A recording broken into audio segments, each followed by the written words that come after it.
에스라 7장 1절부터 10절까지 말씀 보겠습니다.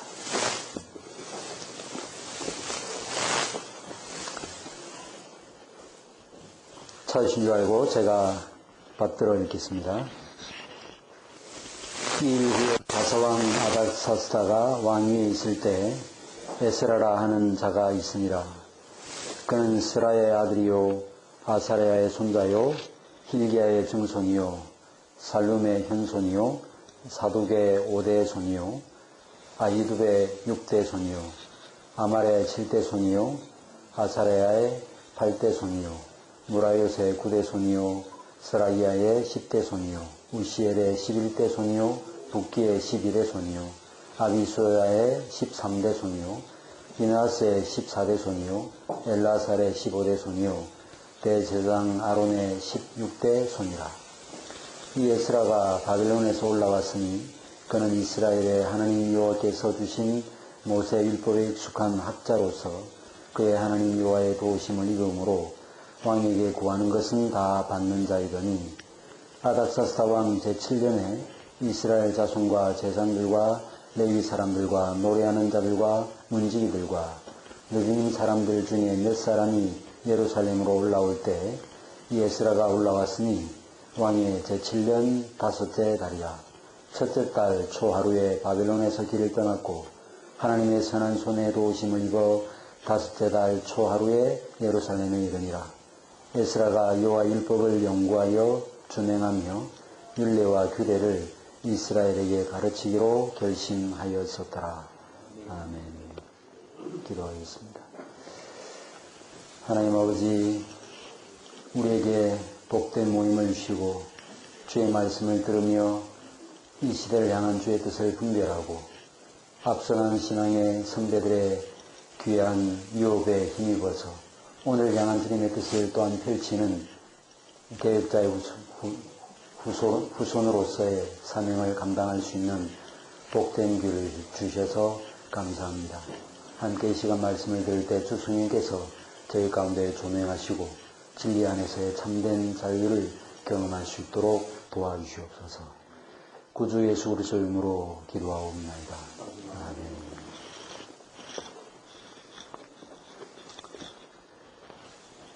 우리가 잘 알고 있는 바대로 에스라와 느헤미야서는 3차에 걸쳐서 진행되었던 포로귀환의 역사를 다루고 있습니다.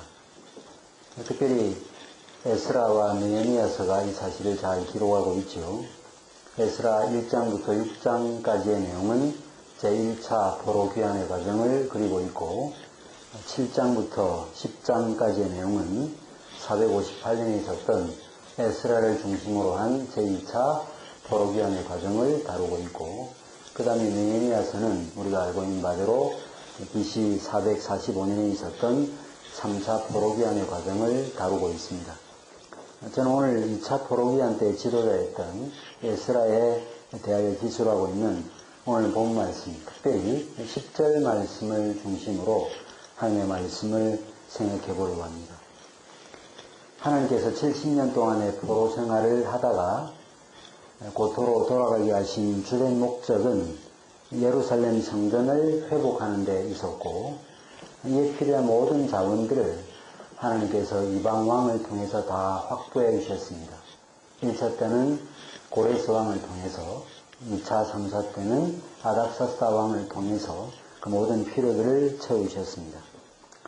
그러나 에스라서 4장과 그리고 학개서가 증거하고 있는 바대로 이스라엘 백성들은 자신들의 집을 짓고 포도원을 만드는 일에는 관심을 가졌고 그러나 성전을 재건하는 일에는 별 관심이 없고 그 일은 뒷전으로 밀려나버리고 말았습니다. 우여곡절 끝에 성전을 다시 재건하기는 했지만 사마리아 사람들의 방해 공작 때문에 성전 재건 사역이 어려움을 겪게 되어지고 그런 가운데 하나님께서 학개와 스가랴 선지자를 통해서 다시 이스라엘의 마음을 고무시켜서 성전 건축을 완성하고 결국 성전을 봉헌하는 상황을 하나님께서 만들어 주셨습니다. 그러나 이처럼 외적인 성전 건축의 사명은 감당했지만 사실 속으로 들여다보면 매우 부실했다는 사실을 확인할 수 있습니다. 이스라엘 영적 형편은 겉모양으로는 번듯하게 보였지만 속으로 볼 때는 아직 공사 중에 있었던 공사 현장과 같은 상황이었습니다. 이런 상황이 어땠는가, 영적 형편이 어땠는가 하는 것은 우리가 말라기서를 통해서 그 정보를 얻을 수 있습니다. 우리가 알고 있는 바대로 말라기서는 소선지서의 제일 마지막에 배열되어 있습니다. 그렇다고 할 때 학개, 스가랴, 말라기의 순으로 되어 있기 때문에 학개, 스가랴 시대보다는 후대에 기록된 것으로 볼 수 있을 것입니다. 말라기 1장 10절에 만군의 여호와가 이르노라 너희가 내 제단에 헛되이 불사르지 못하게 하기 위하여 너희 중에 성전문을 닫을 자가 있었으면 좋겠다 라고 해서 이 성전을 언급했다라는 사실을 통해서 바로 이 성전은 다름 아닌 제2성전이라는 사실을 알 수 있습니다. 그렇다면 좀 더 구체적으로 말하면 이 말라기는 구체적으로 어떤 시점의 상황에 대한 기록인가? 말라기서를 보면 이방인과의 혼인, 그 다음에 11조 문제 등등의 죄악상이 나타나고 있음을 확인할 수 있고 느헤미야서에도 이와 비슷한 죄악상이 나타나고 있습니다. 이것을 볼 때 말라기서는 느헤미야서의 상황과 비슷하다라는 사실을 확인할 수 있습니다. 또 말라기 1장 8절에 총독에게 희생 제물을 드려보라 라고 말씀한 것은 이 말라기서의 시대적 정황이 바사, 페르시아의 지배하였다는 사실을 알 수 있습니다. 정리하자면 제2성전 건축이 있었던 BC 516년부터 에스라와 느헤미야가 활동했던 BC 458년이나 445년 그 전후 상황에 대한 묘사가 바로 말라기에서 말씀하고 있는 내용임을 확인할 수 있습니다. 그러면 그 당시 상황이 어땠느냐? 이스라엘 백성들은 솔로몬 성전에 비하면 그 규모가 매우 작아서 제1성전을 눈으로 목격했던 사람들은 그것을 보고 너무 슬퍼서 울기도 했지요. 그러나 어쨌든 간에 제2성전에서 제사도 드리고 예배를 드리기 시작했습니다. 그러나 시간이 지날수록 단조롭고 판에 박힌 신앙생활을 하게 되면서 또다시 죄악으로 빠져들게 되었습니다. 바벨론 포로로 사로잡혀 가기 직전의 상황, 즉 노골적인 우상숭배가 자행되지는 않았지만 이스라엘 백성들은 제단에 눈멀고 병든 짐승을 가져와서 제사를 드렸습니다. 이것은 우리한테 뭘 보여주는가 하면 하나님께 대한 경외심이 없이 종교 생활만 했다는 것을 보여주는 것입니다. 상황이 이러했다면 영적 지도자들이 이스라엘인들의 죄를 지적하고 교회를 올바로 서야만 되었지만 제사장들은 아무 말 없이 병든 짐승들을 그냥 받아 주었습니다. 왜 그랬는가 하면 그들의 죄를 지적할 만한 영적인 힘과 통찰력이 남아있지 않았기 때문이었죠. 에스라가 2차 포로귀환을 하게 되는 이 정황이 바로 이런 상황이었다는 사실을 기억해야 할 것입니다. 이런 가운데 하나님께서 에스라를 예루살렘으로 올려 보내신 것입니다. 에스라는 아론의 후대 자손이고 직계 자손이죠. 그러면서 제사장 겸 율법학자라고 말씀하고 있습니다. 오늘날로 말하면 목회자와 비슷한 사역을 한 것이죠. 교인들을 위해서 기도하고 말씀으로 가르쳤다는 점에서 사실은 에스라가 오늘날 목회자의 전형을 보여주는 인물이라고 할 수 있겠습니다. 그러면 에스라가 어떤 일을 했는가? 에스라 7장 10절 말씀에 의하면 만 4개월 만에 예루살렘에 도착한 다음에 에스라가 한 일을 다음과 같이 언급하고 있습니다. 에스라가 여호와 율법을 연구하여 준행하며 율례와 규례를 이스라엘에게 가르치기로 결심하였었더라고 되어 있습니다. 그는 제일 먼저 율법을 연구했다라고 되어 있습니다. 그런데 7장 6절을 보시면 그가 어떤 사람이었는가 하면 이스라엘의 하나님이 주신 모세 율법에 익숙한 학자로서라고 되어 있습니다. 이미 그는 모세 율법에 익숙한 학자였습니다. 우리로 말하면 일어나자마자 그냥 곧바로 40, 50분 정도 설교를 해도 큰 무리가 없을 정도로 말씀에 매우 익숙한 사람이었습니다. 그러나 그럼에도 불구하고 에스라는 여호와의 율법을 연구하는 일에 전념했습니다. 그는 어릴 때부터 세상의 직계후손이니까 늘 부모님 밑에서 말씀을 배우면서 그렇게 자라났겠죠. 에스라는 분명히 그는 바벨론에서 태어난 사람임에 틀림없습니다. 538년에 1차 포로기한이 이루어지고 458년에 2차 포로기한이 이루어졌으니까 1차와 2차 포로기한의 시기가 80년의 차이가 있으니 그는 필시 바벨론에서 태어난 인물임에 틀림없고, 그러나 그럼에도 불구하고 외적인 상황은 이방 땅에서 살긴 했지만 그러나 그 부모로부터 율법 교육을 잘 받아서 율법에 익숙한 사람이 된 것입니다. 그러나 그럼에도 불구하고 에스라는 율법을 연구하는 일을 등한히 하지 않았다 하는 것이죠.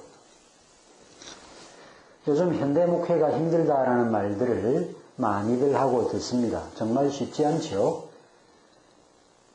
자, 그러나 목회가 어려우면 어려울수록 어떻게 해야 될까요?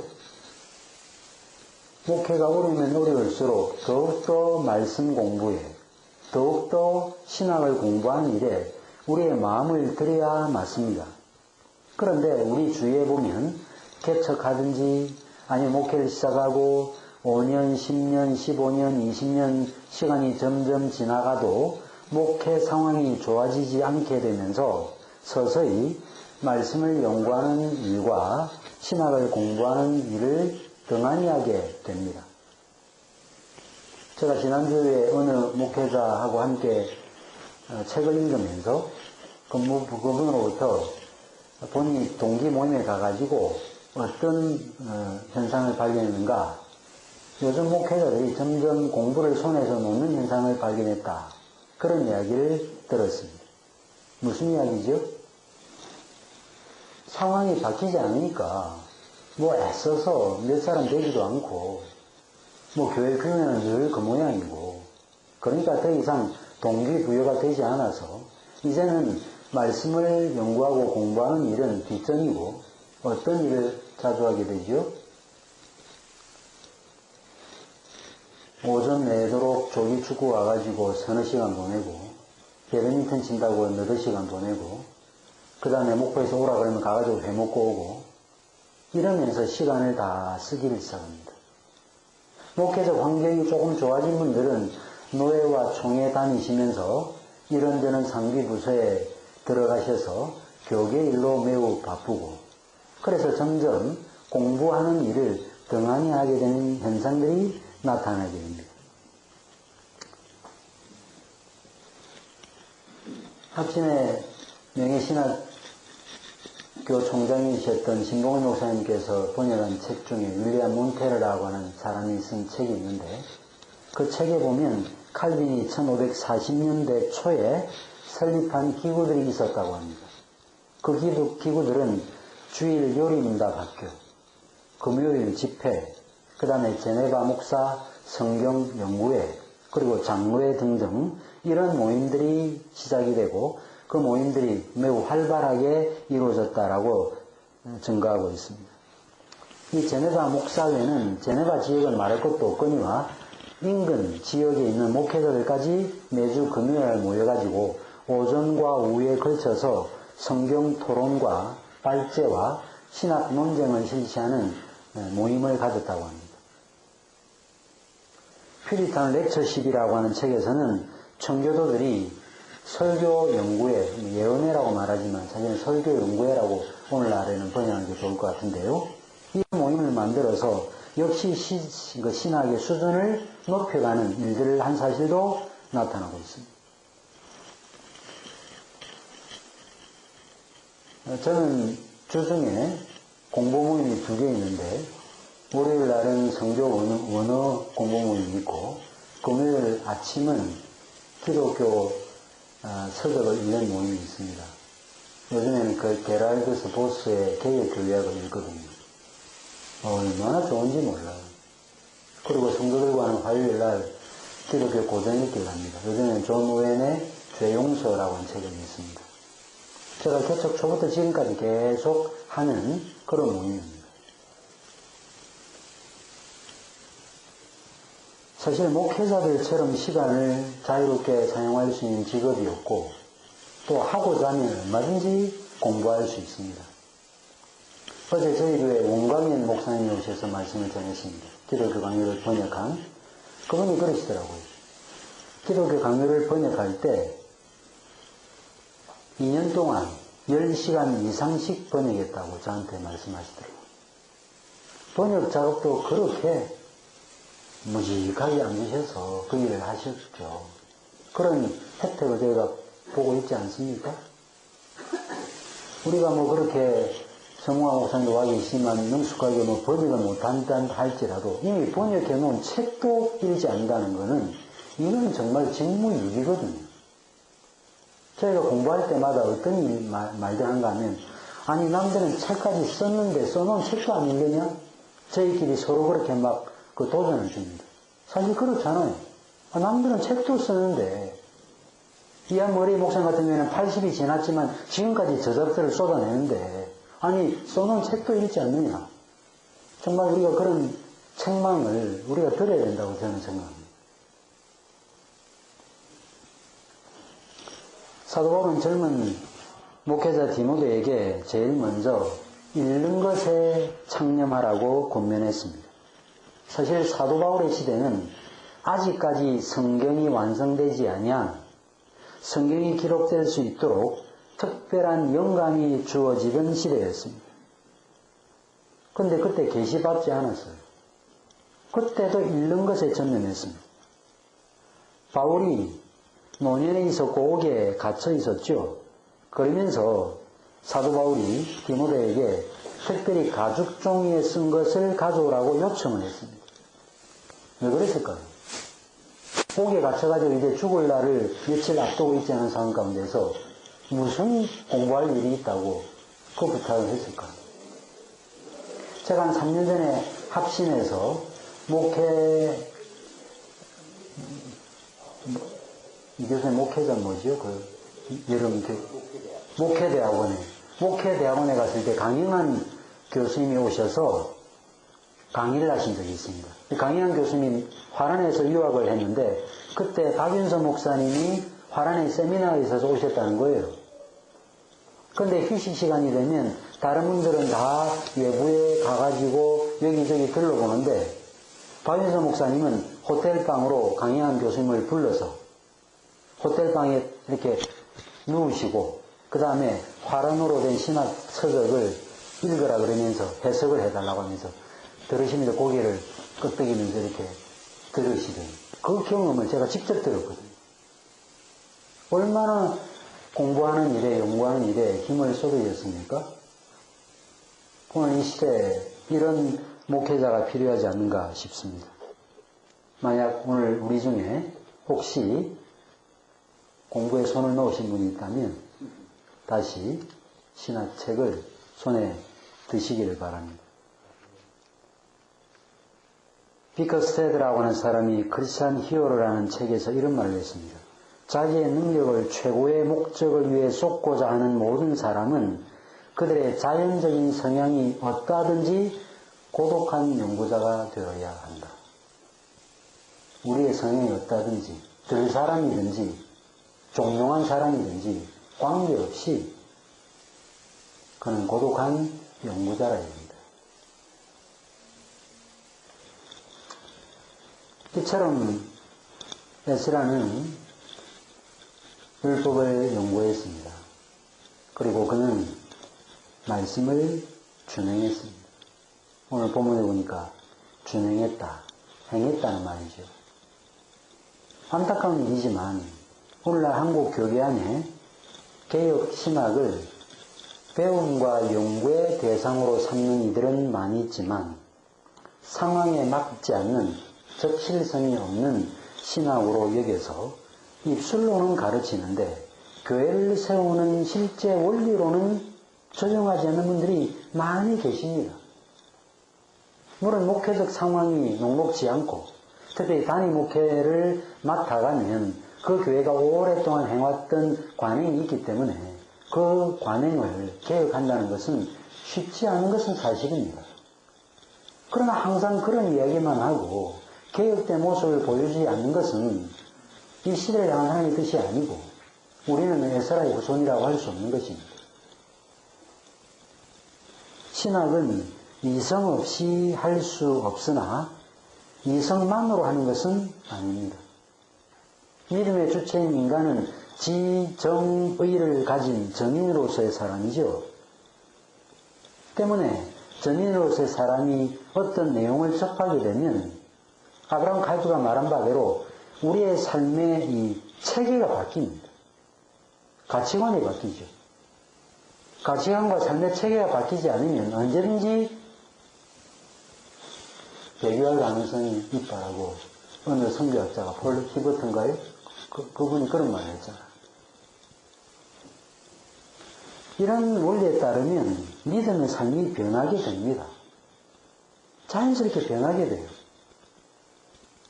어제 원광 목사님이 사모님과 함께 오셔서 계속 본인 이렇게 번역사를 하고 이제는 이제 목회를 이제 다 그만두셨는데 그 사모님이 그러시더라고요. 좀 타박을 했다고.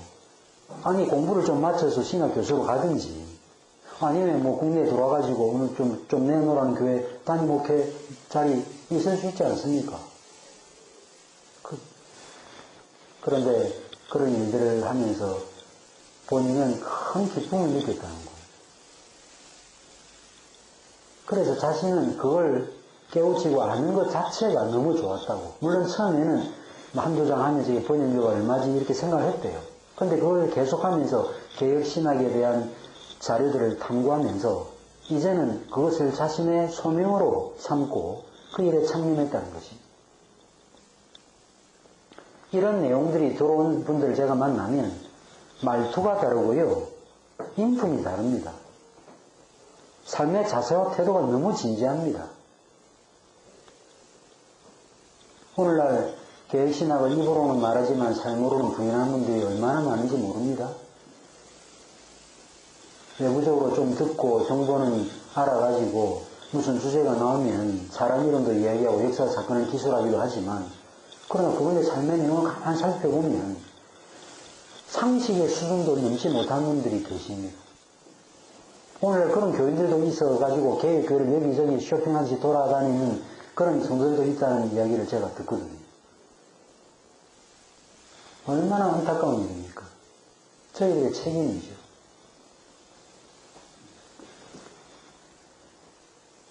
우리가 정말 진실을 알고 진리를 안다면 삶은 반드시 변합니다.